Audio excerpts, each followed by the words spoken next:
Night jogging was my sanctuary. After a long day at work, the cool evening air and the quiet streets of our Gujranwala suburb offered a welcome escape.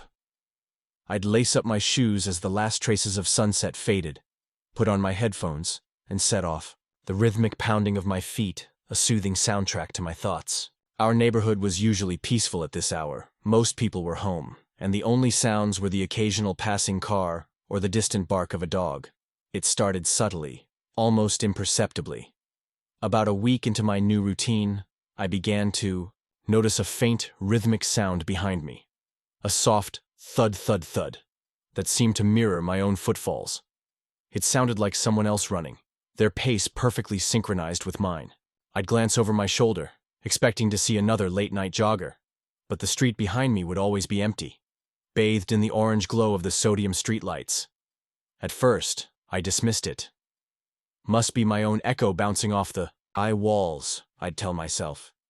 Or maybe it's just the sound of my breathing amplified in the silence. But the sound persisted, night after night. It wasn't exactly beside me, more like a consistent presence a few steps behind, never closing, the distance never falling further back. It was a distinct thud, different from the lighter tap of my own running shoes. The unease started as a little niggle of curiosity. I'd try to change my pace, speed up, slow down, just to see if the sound would adjust. And it always did, a silent, unseen companion keeping perfect time with my every move. It was like a shadow, but one that I could only hear. One night, I even stopped abruptly, pretending to stretch my hamstring, my ears straining in the sudden silence. For a moment, there was nothing. Then, just as I was about to start running, again, I heard it. A soft, hesitant thud, as if the unseen runner had also paused, waiting for me to resume. I straightened up quickly and started jogging again, a knot of anxiety tightening in my stomach. I started taking different routes, hoping to shake off this phantom follower. I'd stick to busier streets, thinking the presence of other people would dispel the feeling. But even on the main road, with the occasional rickshaw rattling past, I could still hear it. That steady, unseen pace behind me. The subtle details started to become more pronounced. Sometimes, along with the thud, I'd think I could hear the faintest whisper of fabric rustling, like someone's clothes moving as they ran. Or a soft, almost imperceptible intake of breath. These were fleeting sensations, easily dismissed by a rational mind, but in the stillness of the night, they amplified my growing dread. The feeling of isolation deepened. I stopped listening to music, wanting to be fully aware of my surroundings. The silence of the night, once peaceful, now felt heavy and expectant. Every shadow seemed to lengthen and distort, and the empty houses we passed took on a more menacing air. I started feeling like I was the only person awake in a world that was holding its breath. Paranoia began to set in. I started wondering if it was someone I knew, someone watching me. Was it a neighbor, someone from work? The thought sent a shiver down my spine. Why wouldn't they just reveal themselves? What was the purpose of this silent pursuit? One night, as I turned onto a particularly dark and narrow lane, a wave of panic washed over me. The thud thud thud behind me seemed louder, more insistent than ever before. The air felt heavy, and the silence between the footfalls stretched, each one echoing in the darkness like a warning. I felt an overwhelming urge to run, to get away from this unseen presence that was steadily eroding my sense of peace and security. My attempts to outrun or understand the unseen presence proved futile. Changing routes, varying my pace, even stopping abruptly. Nothing seemed to shake it. The consistent thud behind me had become a constant companion on my night jogs, a chilling reminder that I was not alone in the silent streets. Then, the visual anomalies started. It began with the streetlights. Our neighborhood had these old sodium vapor lamps that cast a yellowish-orange glow. Sometimes, as I ran beneath them, I would notice my shadow stretching out ahead of me, long and distorted. That was normal. But then, I started seeing another shadow behind me, mimicking my movements but slightly off. A darker, more elongated shape that didn't quite align with my own silhouette. I'd stop and turn around quickly, but there would be nothing there, just my own shadow stretching out in front of me. I'd tell myself it was just a trick of the light, the flickering of the old lamps playing with my eyes. But the feeling of another shadow lurking behind me persisted. One night, as I ran down a particularly tree-lined street, the flickering of a faulty streetlight created a strobe-like effect. In those brief flashes of light and shadow, I thought, I saw something at the very edge of my vision, just behind my left shoulder. A fleeting glimpse of a darker shape, too tall, too thin to be my own shadow. It was gone in an instant, swallowed by the darkness as the light flickered off again. Heart pounded in my chest. I spun around, my eyes scanning the empty street. Nothing. Just the rustling of leaves in the gentle breeze. I started running faster, my breath coming in ragged gasps, the thud-thud-thud behind me now seeming to echo my rising panic. These visual disturbances became more frequent. Sometimes I'd catch a glimpse of movement in the reflection of a parked car, a dark shape flitting past just beyond my peripheral vision. When I turned to look directly, there would be nothing there. It was like something was just at the edge of my perception, always just out of sight. The line between my anxiety and reality started to blur. Sleepless nights became the norm, my mind replaying every faint sound, every fleeting shadow. The darkness, which had once been a comforting blanket of silence, now felt menacing, full of unseen eyes and unheard footsteps. The isolation deepened. I stopped talking to my wife about my jogs. How could I explain these vague sensations, these fleeting glimpses of something that might not even be there? I didn't want her to think I was losing my mind. So I kept it to myself, the burden of my growing fear a heavy weight in my chest. Paranoia intensified. I started scrutinizing my neighbors, the people I passed on the street during the day. Was it one of them? Were they watching me, following me in the darkness? The thought was unsettling, turning familiar faces into potential sources of dread. One particularly unnerving night, as I rounded a corner, the streetlight above me flickered and died, plunging a short stretch of the road into near-total darkness. In that moment the thud-thud-thud behind me stopped. The silence was thick, heavy, pressing in on me. I froze, my senses on high alert, straining to hear anything, to see anything in the inky blackness. Then I heard it. A soft, almost breathy sound, very close behind me. Not the thud of running shoes, but something else. A sigh? A whisper? I couldn't tell. My blood ran cold. I didn't dare move, didn't dare breathe. The silence stretched, taut and suffocating. Just as I was about to bolt, the streetlight flickered back to life, casting its yellowish glow on the empty street. Behind me, nothing. There was nothing there. But the lingering sensation of that breathy sound, so close, so intimate, sent a wave of primal fear through me. I turned and ran, not jogging anymore, but sprinting, my lungs burning, my heart pounding, the need to get away overwhelming every rational thought. The thud-thud-thud started again behind me, keeping pace, relentless and unwavering. The shift from a silent, unseen presence to something more direct was gradual, almost insidious. The fleeting shadows and the consistent footfalls had created a persistent state of unease, but nothing could have prepared me for the night I heard the voice. I was jogging along a stretch of road that ran behind the local school, a particularly isolated area at night with few houses and even fewer streetlights. The air was still and heavy, and the silence felt deeper than usual. The thud-thud-thud behind me was its constant, unnerving self. Then, carried on the gentle breeze, I heard it. A faint sound, a raspy whisper, almost like dry leaves rustling together. It was indistinct, but there was a definite human quality to it. I slowed my pace, my ears straining, trying to decipher the sound. Then it came again, a little clearer this time. It sounded like a word, a single syllable. My name. It was a low, breathy utterance, laced with a chilling familiarity that sent a shiver down my spine. I stopped dead in my tracks, my heart hammering against my ribs. The thud-thud-thud behind me also ceased. The silence that followed was thick and expectant. "Hello?"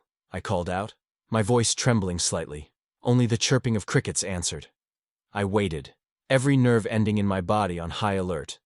But there was no further sound. I told myself it was just my imagination, the wind playing tricks on my ears. But the seed of dread had taken root. The voice returned on subsequent nights. It was always faint, always just at the edge of audibility, seemingly coming from the darkness beyond the reach of the streetlights. Sometimes it would whisper my name, other times it would utter unintelligible phrases, the raspy quality making it difficult to understand. But there was always that unsettling familiarity, as if the voice belonged to someone I should know. Someone from my past, perhaps. The isolation I felt intensified. This wasn't just a random presence anymore. It felt personal, targeted. Whoever or whatever was following me knew who I was. Paranoia spiraled. I started scrutinizing everyone I encountered during the day, trying to discern if there was a hidden malevolence behind their smiles, a secret knowledge in their eyes. One particularly terrifying night, the voice was clearer than ever before. I was jogging past the local park, the trees casting long, skeletal shadows across the path. The thud-thud-thud was there, as always. Then, the whisper came, closer this time, right behind me. "You can't outrun me," it rasped, the sound chillingly close to my ear. I didn't hesitate. I broke into a full sprint, my legs pumping, my lungs burning, the voice's words echoing in my mind. The thud-thud-thud behind me accelerated, matching my frantic pace, never falling behind. I ran all the way home, bursting through the front door, gasping for breath, my heart pounding like a drum. I slammed the door shut, locking it and bolting it, my eyes wide with terror. My wife rushed to me, her face etched with concern. "What is it? What happened?" she asked, her voice full of alarm. I tried to explain, to tell her about the unseen runner, the shadows, the voice, but the words caught in my throat. How could I make her understand the sheer terror I had felt out there in the darkness? I haven't gone for a night jog since. The thought of those silent streets, the unseen presence, that chilling voice calling my name is enough to keep me confined within the walls of our home after dark. But sometimes, late at night, when everything is quiet, I still hear it, a faint raspy whisper carried on the wind just outside my window. It says my name, and then it asks a question that echoes the fear that still grips me, a question that I know, deep down, will never truly be answered. Where are you going? Night jogging was a part of my nightly ritual, a way to de-stress and clear my head. My favorite part of the route was a narrow cobblestone alley that ran behind the old Sabzi Mandi. It was dark, a bit grungy, but it was a shortcut and always deserted. The air was thick with the faint smell of rotting vegetables and wet earth, and the only sounds were the distant hum of traffic and the rhythmic tap of my running shoes against the stone. The first time I noticed it, I almost convinced myself it was nothing. As I ran through the alley, I heard a second set of footsteps. A soft, faint sound a moment after my own. It sounded like an echo, but it was too clean, too precise. A normal echo would be a bit more muddled, a collection of reflected sounds. This was a distinct tap-tap that followed my own tap-tap a fraction of a second later. I slowed down, and the echo slowed with me. I sped up, and the echo sped up. It was a perfect mirror of my pace, and it was always there, a few feet behind me. It never came any closer, never fell any further back. I tried to rationalize it. Maybe it was the way the sound bounced off the high brick walls of the alley, but I had run through this alley 100 times, and I had never noticed it before. And the sound felt personal. It was a direct response to my own movements, a constant silent presence that was always there, just behind me. The unease started as a low thrum in my gut. My peaceful jogs started to feel like a surveillance mission. I would run through the alley, my ears straining, waiting for the sound. And it would always be there, a chillingly accurate reflection of my own movement. I found myself obsessively looking over my shoulder, but the alley was always empty. The brick walls and the single streetlight at the entrance my only companions. The feeling of isolation intensified. This was my personal secret, something I couldn't explain to anyone. How do you tell someone that you're being followed by your own echo? It sounded insane, so I kept it to myself, the anxiety building inside me with every passing night. The feeling of being watched intensified. The darkness of the alley, which I had once found comforting, now felt oppressive and menacing. I felt like I was running through a tunnel of unseen eyes, all focused on me, all listening to my movements, and all waiting for the sound of my echo. One night, I decided to test it. I stopped dead in my tracks, and the echo stopped with me. The silence was deafening. I held my breath, waiting. After a few seconds, I heard a soft, scraping sound from the spot where the echo had stopped. It was like someone had shuffled their feet, just for a moment, and then stopped again. My heart began to pound in my chest. I started running. Not jogging, but sprinting, and the echo followed. A relentless pursuing sound in the dark alley. The discovery that the echo was not just a sound but an intelligent, waiting presence filled me with a terror I had never known. The scraping sound in the dark alley, the chillingly delayed response to my abrupt stop, shattered any remaining semblance of a rational explanation. My peaceful jogs were over. This was no longer a routine. It was a terrifying nightly game of cat and mouse. I kept running, night after night, but the sense of calm was gone. Every jog was a gauntlet of fear, my ears straining for the sound of my echo. It was always there, a constant companion in the darkness. But then, a new, more terrifying detail began to manifest. As I ran, the echo would sometimes skip a beat. I would hear my own 2 footsteps. Tap, tap. But the echo would only be a single tap. It was a jarring, unnatural silence, a broken rhythm that filled me with a cold dread. A human wouldn't miss a step. An echo wouldn't either. This wasn't a reflection of my movement. It was a deliberate act, a chilling sign that whatever was following me was not just mimicking me but was playing with me. The skipped step would happen at random intervals, but it always felt intentional. It was a taunt, a cruel joke. I would feel a wave of icy coldness wash over me every time it happened. My paranoia spiraled out of control. Was it getting closer? Was it testing me? My once calm jogs became a frantic, desperate attempt to outrun the silence. I would speed up, trying to force a mistake from the echo. But it was always a perfect mirror, save for that terrifying missing step. The emptiness of the streets became a suffocating weight. I was alone, but I was not alone. The isolation I had once enjoyed was now a terrifying prison, and the darkness of the night felt like a living, breathing entity. One night, the missing step was followed by a new sound. It was a low, rasping noise, like a deep breath being taken, right behind me. It was so close that I could almost feel the cold air on the back of my neck. I stopped, my heart pounding in my chest, and the echo stopped too. I waited, but there was no sound, no breath, no rustling, no scraping. Just silence. Then, I heard it. A faint, almost imperceptible whisper from the spot where the echo had stopped. It was so low that I couldn't make out the words, but the intent was clear. It was a chilling, malicious sound, a sound of triumph. I knew then that it wasn't just playing with me, it was getting closer. The night I heard the whisper, my world shifted from one of anxiety to one of pure, unadulterated terror. The echo was no longer just an echo. It was a presence, a voice in the dark, and it was speaking to me. The knowledge that it was getting closer, that it was toying with me, filled me with a cold dread that never left. I tried to stop jogging at night, but the urge to run, the need to outrun the fear, was overpowering. So I would go out, night after night, my body screaming to turn back, my mind filled with a primal fear. The missing steps became more frequent. Sometimes, the echo would skip 2 steps, creating a chilling silence in my ears.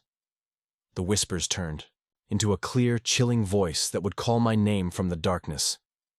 It was always from behind me, always from the edge of the light.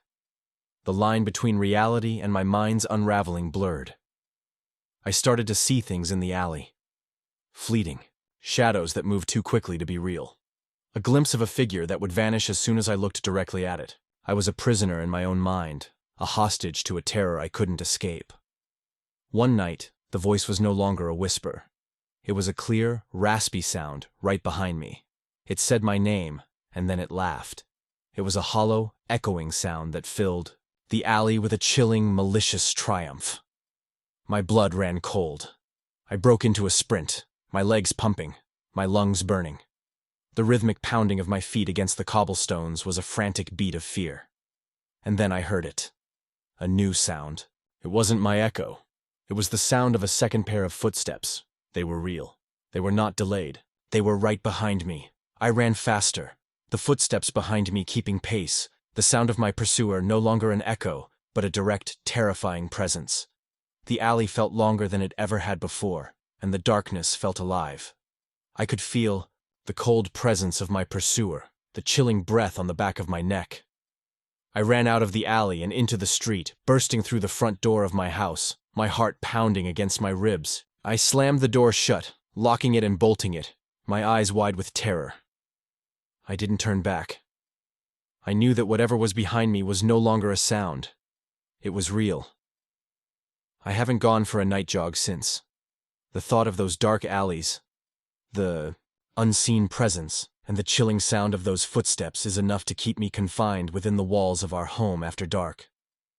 But sometimes, late at night, when everything is quiet, I still hear it. A faint, rhythmic sound on the street outside. A tap-tap of footsteps. It always stops at my door. And then there is only silence. There is only silence.